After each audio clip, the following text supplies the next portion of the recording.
Guys, tignan naman to. Ayan o. Lahang ihi daw. Ha?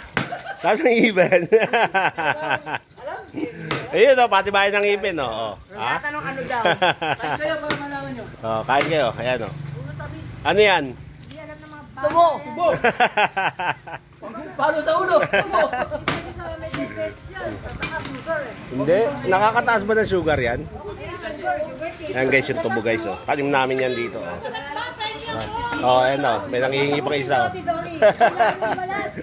Kanya-kanyang balat yan.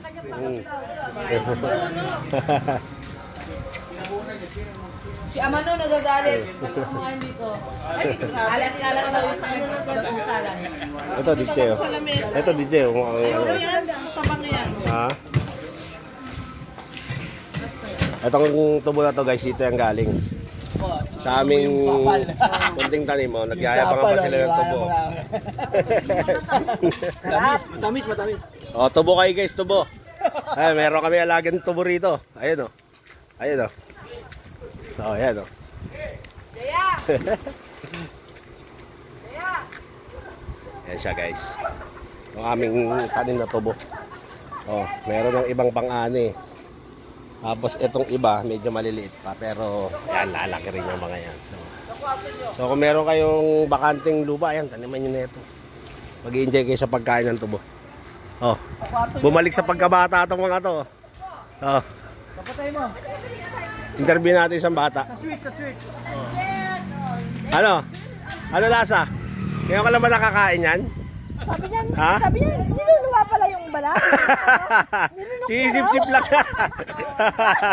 Oh, hindi nilulunok yan, ha? Ano lasa? Wala na. So pala yung sweet sa loob ng Oh, kwarto. pati yung aso, nagtutubo na rin, oh. Aki! Aki, ano lasa? Ha? Mama. Che, ano, kanya-kanya bang ano yan? Kanya-kanyang Kanya-kanya, para makakain ng tubo. So, ayan guys, oh. Baka o tubo. Tubo kayo dyan. Ano daw yan, sabi ng bata, oh.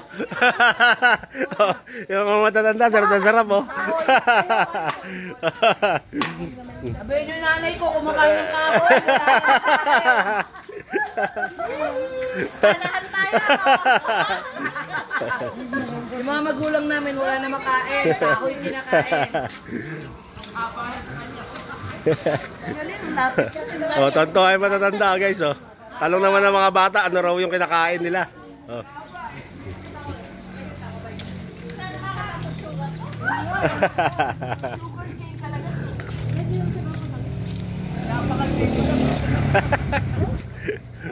Hindi na binalatan eh. Oh, ayan, oh, guys, oh. Ganyan kasi ako kumain ng tubo, oh. Oh. May grill eh. Grill, pagkakita na yan. Yung ngipin ko. Ano yan? Sarap. Oh. Ano daw? Ano daw? Minuluha daw pala yan, sabi.